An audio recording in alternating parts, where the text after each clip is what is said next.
Sriwijaya FC memberikan waktu libur pada pemainnya menyambut awal Ramadan. Pemain Laskar Wongkito sudah mulai libur dari latihan rutin sejak akhir pekan lalu.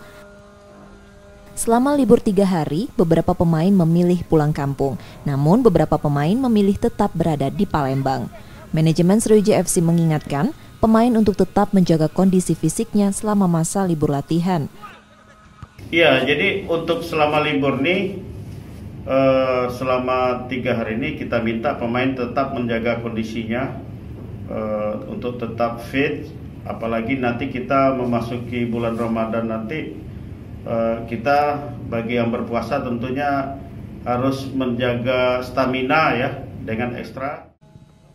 Tim asuhan Nil Maizar kembali berlatih pada Rabu sore pekan ini.